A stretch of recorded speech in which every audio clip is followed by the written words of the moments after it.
সব তো তুমি ক্যামেরাতে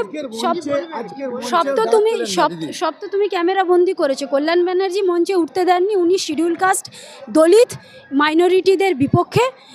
আমি এখনো দলের এমপি, 2 টার্মের এমপি। আপনি কি বলবেন? মানে আপনি এখন বলার আমি বলে দিয়েছি। দিদি দিদি আপনি শুধু আরো কেউ আছে কি মনে করেন দিদি, কি মনে করেন?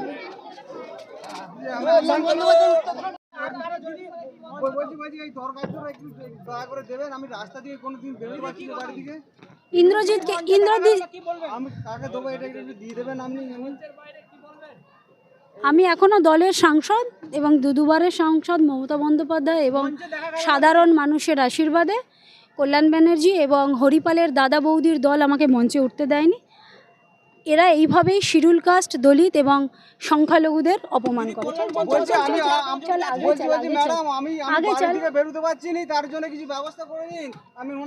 ডিস্ট্রিক্ট প্রেসিডেন্টকে দিয়ে দিন, ডিস্ট্রিক্ট প্রেসিডেন্টকে দিয়ে দিন বা স্বপনদাকে দিয়ে দিন। আমার যা দেব ডিস্ট্রিক্ট প্রেসিডেন্টকে দিয়ে দাও। আরে ওরা সবাই গুণী ব্যক্তি, ওনারা সবাই গুণী ব্যক্তি আছেন, দিয়ে দেবেন। আমি এখন তো পদে নেই, তুমি এটা স্বপন নন্দীকে দিয়ে দেবে। না না না না কিছু না, এটা আমার ভিডিও ছাড়া এটা রাখুন, আপনি রেখে দেখবেন ওটা কি আমি দিয়েছি ওটা।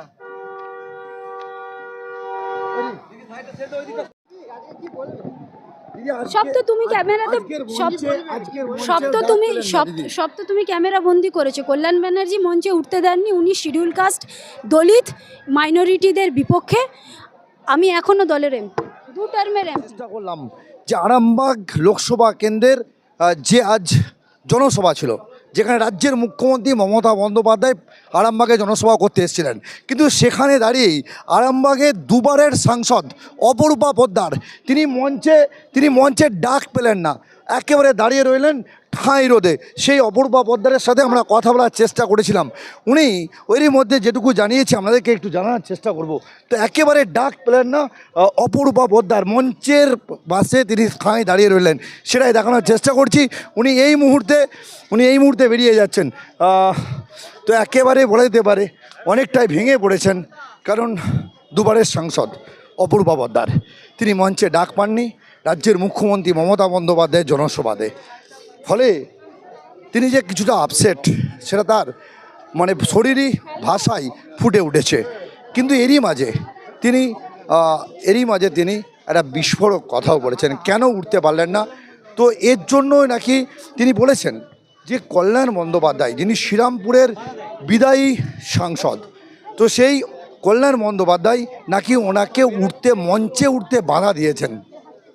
এখানেই প্রশ্ন উঠে গেল যে তৃণমূল কংগ্রেস সকলকে নিয়ে এই আরামবাগ লোকসভার বৈতরণী পার হওয়ার চেষ্টা করছে, সেখানে দাঁড়িয়ে বিদায়ী সাংসদ, দুবারের সাংসদ অপরূপা তিনি ডাক পেলেন না মঞ্চে, সারাক্ষণ ঠাঁই রোদে দাঁড়িয়ে রইলেন। তার শরীরী ভাষা যেন বলেই দিচ্ছে তিনি এই ব্যবহারে কতটা তিনি বিধ্বস্ত হয়েছেন, এবং সেটাই তার শরীরে ভাষাতে প্রকাশ পেয়েছে। আবার বলি, আরামবাগে সভা করতে এসেছিলেন রাজ্যের মুখ্যমন্ত্রী মমতা বন্দ্যোপাধ্যায়, সেই সভায় ডাক পেলেন না অপূর্বা পোদ্দার, দুবারের সাংসদ, আরামবাগ লোকসভার সাংসদ। এবং শুধু তাই নয়, এখানে তিনি দাঁড়িয়ে বলেছেন যে আরামবাগ লোকসভার তিনি ডাক কেন পাননি, মঞ্চে কেন পাননি, যে সেখানে কল্যাণ বন্দ্যোপাধ্যায় নাকি তাকে মঞ্চে উঠতে বাধা দিয়েছেন। এটাই তিনি বিস্ফোরক মন্তব্য করলেন। আমাদের আরামবাগ লোকসভা কেন্দ্র 22, 20, 20 মে আরামবাগ লোকসভা কেন্দ্রের নির্বাচন, আর সেই নির্বাচনকে সামনে রেখে আরামবাগ লোকসভা কেন্দ্রের তৃণমূল কংগ্রেস প্রার্থী মিতালি বাগ, তার সমর্থনে আরামবাগে এসেছিলেন রাজ্যের মুখ্যমন্ত্রী মমতা বন্দ্যোপাধ্যায়। কিন্তু দর্শক, আমাদেরকে একটা কথা জানাই, এই জনসভাতে মঞ্চে ডাক পেলেন না আরামবাগ লোকসভার দুবারের সাংসদ, বিদায়ী সাংসদ, মঞ্চে ডাক পেলেন না অপরূপা পোদ্দার, আরামবাগ লোকসভা কেন্দ্রের সাংসদ। আমার সাথে আছেন একেবারে তৃণমূল কংগ্রেসের বর্ষিয়ার নেতৃত্ব, গোঘাট 1 নম্বর নেতৃত্ব মনোরঞ্জন পাল। একেবারেই যে আরামবাগ লোকসভা কেন্দ্র, যে এখানে দুবারের সাংসদ, বিদায়ী সাংসদ, এখনও কিন্তু তিনি প্রাক্তন নই, সেখানে দাঁড়িয়ে মঞ্চে ডাক পেলেন না, কি বলবেন? দেখুন, এটা বর্তমান নেতৃত্বের মানসিকতার অভাব। আমি মনে করি যে এখনও সে এমপি, তাকে যত যাই হোক নাই হোক অন্তত সেই সম্মানটা রাখা উচিত ছিল, আমি নিজে মনে করি। তার কারণ আজকে 6টা লোকসভা নির্বাচন আমি করেছি এবং দাঁড়িয়ে থেকে গোঘাটের মাটিতে কখনো গোটা বিধানসভার, কখনো আমার 1 নম্বর ব্লকের আমি নির্বাচন করেছি। মমতা বন্দ্যোপাধ্যায় স্টেজে আছে এমন একটা দিনে হয়নি, যে একটা সভাও হয়নি যেটা আমি ওই স্টেজে বা ওই কাজে আমি যুক্ত থাকতে পারিনি। আজকে প্রার্থী জিতুক, দল সমৃদ্ধ হোক, মানুষের ভালোবাসা পাক দল, সব ঠিক আছে, কিন্তু যারা উপযুক্ত মূল্যায়নের জায়গায় তাদেরকে যদি মূল্যায়ন না করে আগামী দিনে দলকে ভুগতে হবে। বলছি তৃণমূল কংগ্রেস তো বলছে যে সকলকে নিয়ে চলবো, হারাম্মা ঘোর বৈতরণী পার হবো, সেখানে তো দাঁড়িয়ে দেখা গেল সাংসদ অপরূপা পোদ্দার, বিদায়ী সাংসদ অপরূপা পোদ্দার তিনি ঠাঁই রোদে দাঁড়িয়ে রইলেন। তো এখানে এটাকে কিভাবে দেখছেন? ওটা বলতে পারবো না, ওটা নেতৃত্বদের ব্যাপার। নেতৃত্বরা যাকে যেমনভাবে বসাবে সেভাবে বসবে। এই যে আমাকে একটা চেয়ার দিয়েছিল, একটা সাধারণ হিসেবে আমি ছিলাম, গেস্ট হিসেবে আমি ছিলাম।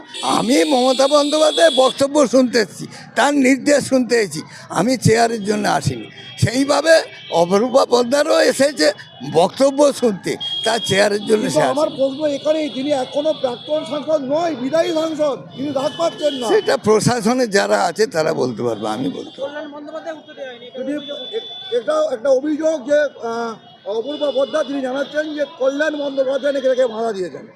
বলতে পারবো না এ ব্যাপারে আমাদের বক্তব্য কি। একেবারেই তিনি এড়িয়ে যাওয়ার চেষ্টা করলেন যে এক দীর্ঘদিনের নেতা তো তিনি পরখা নেতা, তিনি জানেন যে কিভাবে এই স্পর্শকাতর বিষয়গুলোকে এড়িয়ে যেতে হয়, সে এড়িয়ে যাওয়ার চেষ্টা করলেন। কিন্তু কেন অপূর্বা পোদ্দার ডাক পেলেন না সেটাকে কিন্তু ক্যামেরার সামনে মুখোমুখি হয়ে মুখ্যমন্ত্রী মমতা বন্দ্যোপাধ্যায় এসেছিলেন, কিন্তু আমরা সেখানে একটা অদ্ভুত দৃশ্য দেখলাম।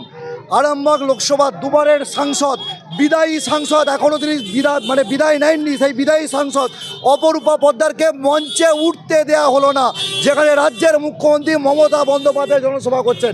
সেখানে দাঁড়িয়ে আমি সরাসরি আসবো লাল্ডুদার কাছে, তৃণমূল কংগ্রেসের একেবারে শীর্ষস্তরের নেতৃত্ব। দাদা আমরা বুথের কর্মী, দাদা আমরা বুথের কর্মী, আমরা বুথের মানুষকে বাসে ভর্তি করার দায়িত্ব নিতে পারি, মঞ্চে ওঠার দায়িত্বের জন্য জেলার নেতৃত্ব আছে। এটা সব থেকে ভালো বলতে পারবেন জেলা নেতৃত্বরা আছে। আমরা গ্রাসরুট লেভেলের কর্মী।